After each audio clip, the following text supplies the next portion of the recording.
want to analyze an instance of a brilliant move followed by a great move that I got on chess.com recently.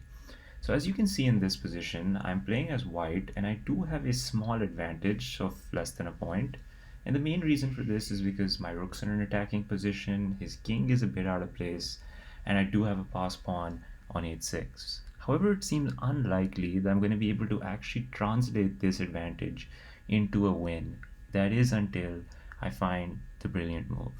This starts by my opponent making a mistake by moving their rook to f7, which allows me to sacrifice my bishop on f5, capturing a pawn. The reason this is brilliant is because the bishop can never actually be recaptured. And we can go through the situations to see why that's the case. If you were to recapture with the rook, that is an instant checkmate when queen goes to g7.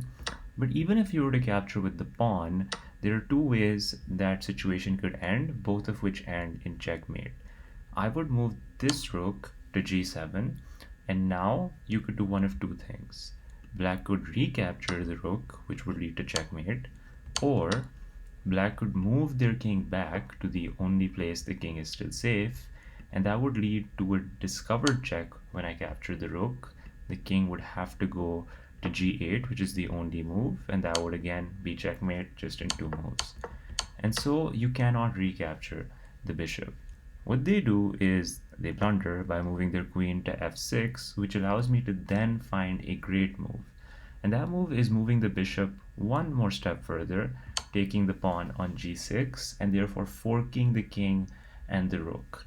The reason this is a fork is because the queen cannot recapture, otherwise I would just capture the queen, and that doesn't really help black in this position. What they ended up doing is just moving the king back.